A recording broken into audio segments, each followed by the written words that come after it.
Prince George's 12th birthday has slipped quietly into the summer calendar, but the celebration unfolding behind palace walls is anything but ordinary. There is no public balcony wave, no official portrait in full regalia, only a boy, a tablet that unlocks twice a week, and two future kings determined to invert 200 years of royal upbringing. On that tablet sits a single file marked Project Sequoia, a virtual reality walkthrough of Westminster Abbey, complete with organ swell, candlelight, and the faint scent of frankincense.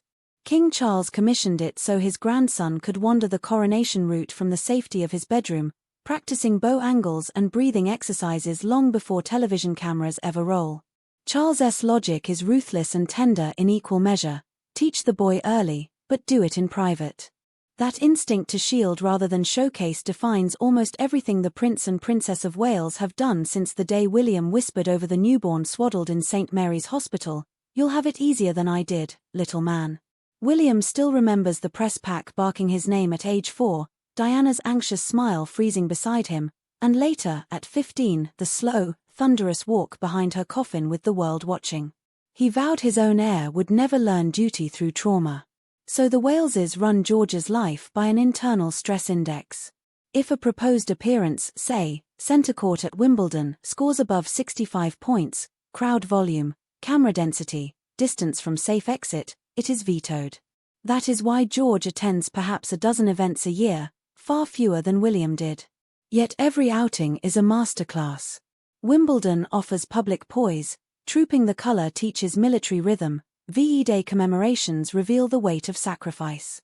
Each lesson is brief, intense, and followed by what palace staff jokingly call the decompression, often a pizza night in Norfolk where uniforms and protocols are replaced by messy cheese slices and Nintendo. William handles the emotional curriculum.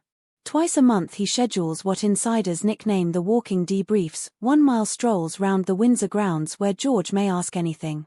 During a recent loop he inquired why royals refuse autographs.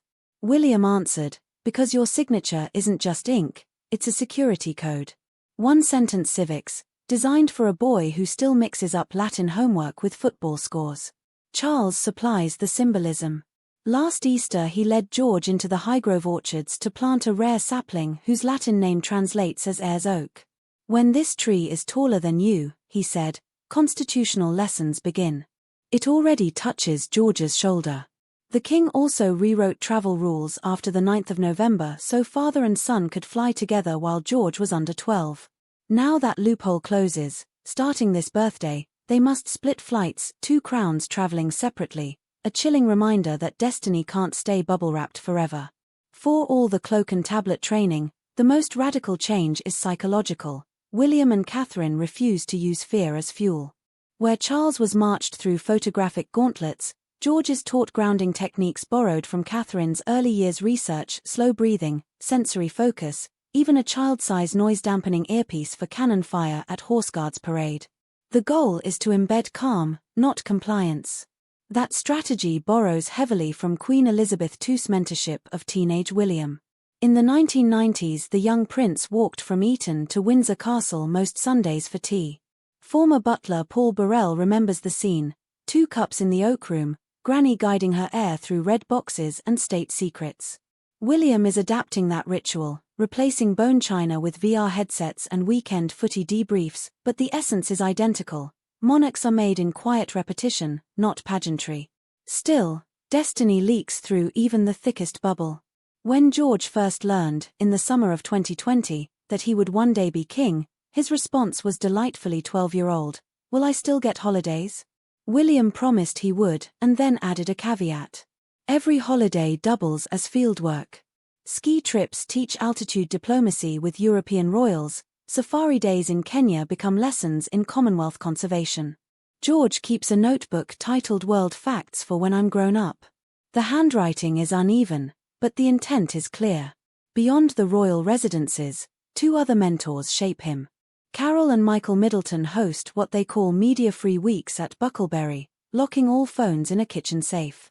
There George rides bikes, washes dishes, and watches movies without Secret Service eyes, learning, as insiders put it, how normal feels.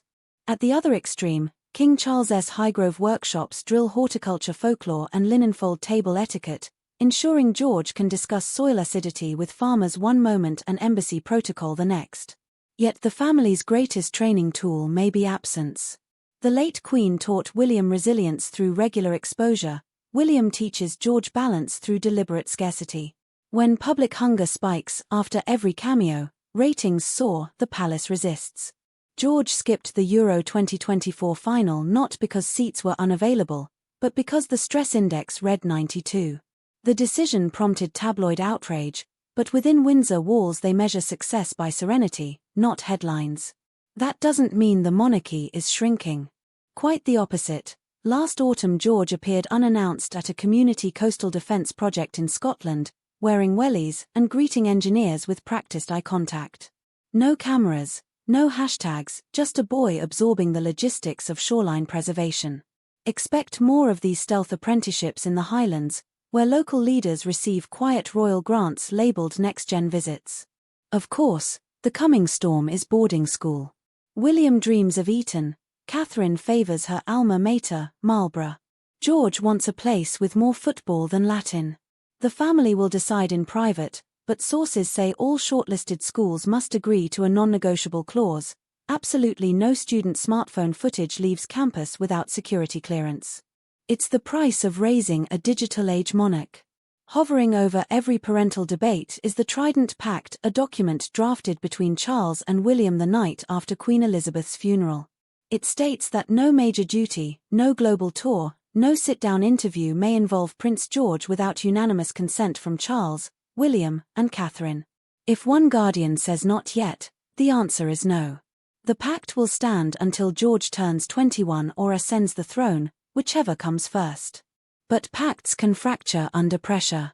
Royal aides worry the first real test could be the Commonwealth Heads of Government meeting in 2026. Some advisors argue that showcasing the young heir could rejuvenate support in the Caribbean realms, others fear a repeat of William's turbulent 2022 tour. For now, George remains in the wings, rehearsing his Westminster lines inside Project Sequoia while his oak tree inches upward. So here is the heir at 12, memorizing coronation cues on a VR screen, yet still forgetting to hang up his blazer, practicing royal signatures, yet desperate for another week at Grandma's phone-free farmhouse, dodging paparazzi lenses, yet learning to command a room with a handshake. He walks between two kings, one present, one future, who are both determined to spare him the wounds they carry.